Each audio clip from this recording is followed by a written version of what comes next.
Delight IAS पर आप सभी का एक बार फिर से बहुत बहुत स्वागत है। तो यूपीएससी प्रीलिम्स एग्जामिनेशन दिन ब दिन करीब आता चला जा रहा है। आप लोगों की तैयारी जो है वो बहुत अच्छी चल रही होगी। मुझे ऐसा लगता है कि आप लोगों ने काफी हद तक चीजों को अच्छे से कवर कर लिया होगा। डिलाइट आईएएस के माध्यम से लगातार यह प्रयास किया जा रहा है कि आप लोगों की तैयारी को बेहतर बनाया जा सके। और यूपीएससी का जो प्रीलिम्स एग्जामिनेशन होता है उसके अंदर अगर हम एक सबसे इंपॉर्टेंट चीज देखें तो वो ये है कि अगर हमें एक आइडिया मिल जाए, खास करके एक रफ आइडिया मिल जाए कि किस सब्जेक्ट में यूपीएससी कितने सवाल पूछ रहा है ना, तो उस अकॉर्डिंग आप अपनी तैयारी को थोड़ा सा शेप दे सकते हैं।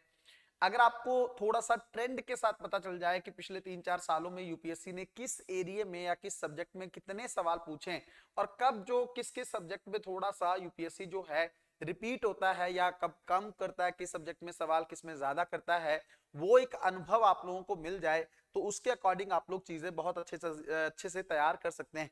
तो मैं आप लोगों को बताने वाला हूं कि यूपीएससी ने पिछले कुछ सालों में किन सब्जेक्ट पे ज्यादा ध्यान दिया है और 2025 को लेकर सटीक कैलकुलेशन क्या हो सकती है, सटीक प्रेडिक्शन क्या हो सकती है, कितने सवाल आप लोगों के जो हैं किस सब्जेक्ट में पूछे जा सकते हैं। आप लोग बहुत अच्छे से जानते हैं कि यूपीएससी में डिलाइट आईएएस की तरफ से जब जब प्रेडिक्शन की गई हैं तब तक वो काफी हद तक सटीक प्रेडिक्शन बैठी। आप लोग कट ऑफ की वीडियोस या जो भी रिजल्ट की डेट्स वगैरह को लेकर सब चीजें जो हैं आप लोग अच्छे से देख सकते हैं। सबसे पहली चीज तो मैं आप लोगों को बताना चाहूंगा कि पिछले कुछ सालों में यूपीएससी का किस तरह का ट्रेंड रहा है ना। देखिए आप लोग, अगर हम लोग बात करें 2021 में और सबसे पहला सब्जेक्ट अगर हम लोग लेते हैं पॉलिटी को, अगर हम लोग लें तो 2021 में लगभग 15 से 18 सवाल पूछे गए, 2022 में 18 से 20 सवाल पूछे गए, 2023 में थोड़ा कम किया है 16 से 18 सवाल पूछे गए और 2024 में फिर से पॉलिटी में यूपीएससी ने अपना पुराना ट्रेंड जो है वो वापस लिया है। अगर हम लोग 2024 की बात करें तो यूपीएससी में अच्छे खासे सवाल जो हैं वो पॉलिटी से पूछे गए। तो इस साल को लेकर क्या प्रेडिक्शन है उसके बारे में अगर मैं आप लोगों को बताऊं, मेरे हिसाब से इस बार यूपीएससी जो है पॉलिटी में 14 से 15 सवाल पूछने वाला है।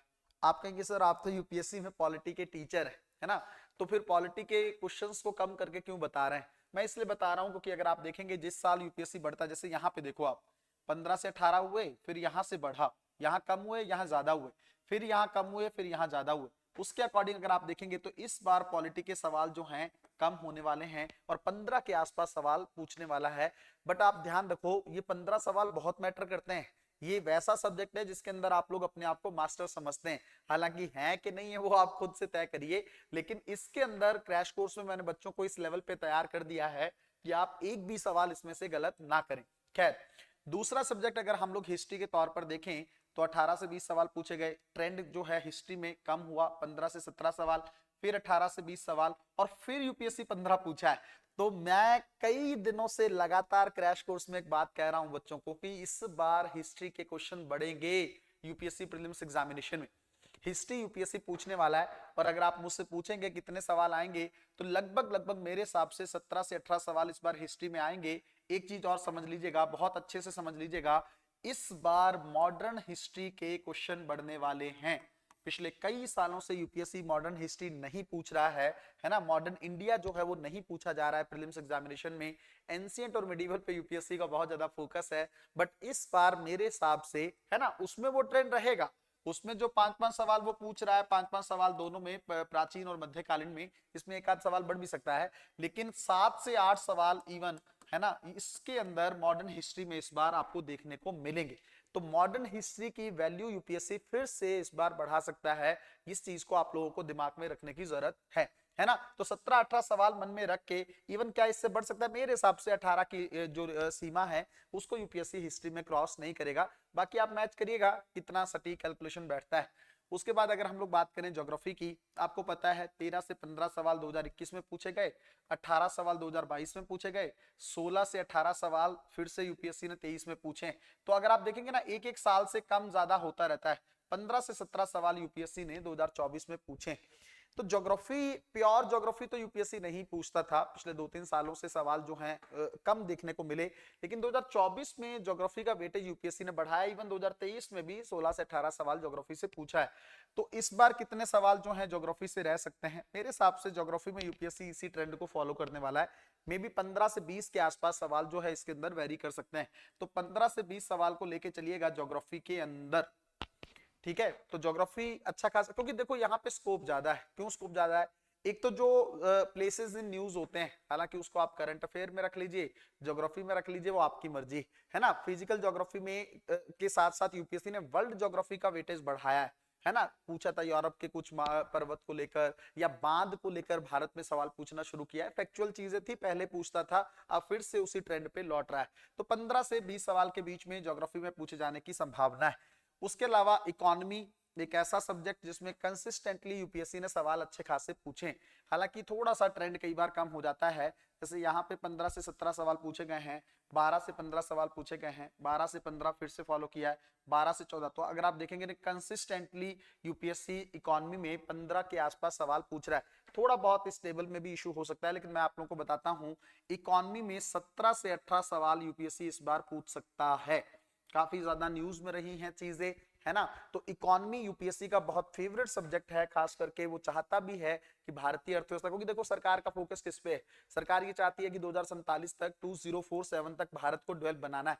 तो उस सेंस में ऐसे ऑफिसर्स ज्यादा चाहिए जिनको इकोनॉमी का थोड़ा सा अच्छे से आइडिया हो। मेरे हिसाब से ये चीज है, बाकी आप लोग माने ना माने वो आप पे डिपेंड करता है। 2000 लगभग इसमें अगर आप देखेंगे तो 17 से 18 सवाल मेरे अकॉर्डिंग लेके चलिएगा इकोनॉमी में। 15 प्लस तो 100% ही रहने वाले हैं। इकोनॉमी यूपीएससी का फेवरेट एरिया है।